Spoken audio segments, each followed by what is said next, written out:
Liza Araneta, kinwestiyon sa Amerika?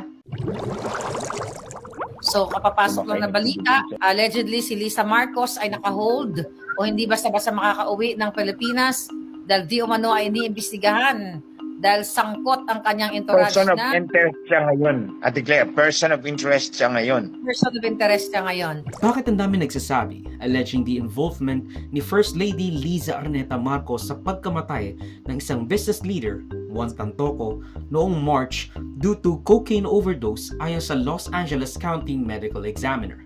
Most circumstances dictate na any human death is an unfortunate death, an unfortunate one. Pero rumors at conspiracy theories brewing, months in the making, have been surfacing patungkol sa irregularidad at even pag-question umano kay First Lady Liza Marcos sa Los Angeles, California.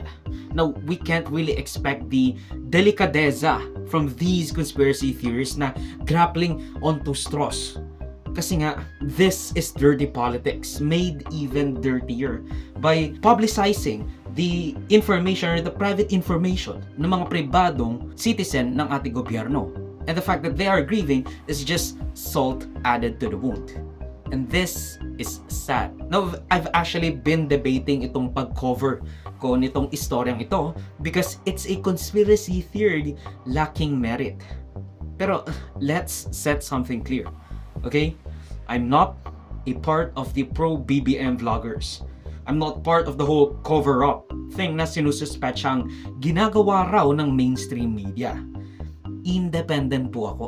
At again, we shall pay respects to the deceased and their grieving family.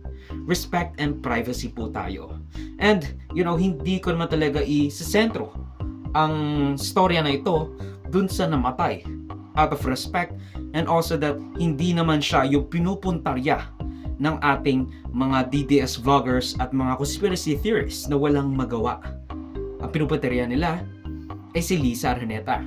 Nadamay lang sila sa gulo ng Uniteam Civil War. Now, ganito kasi yung nangyari.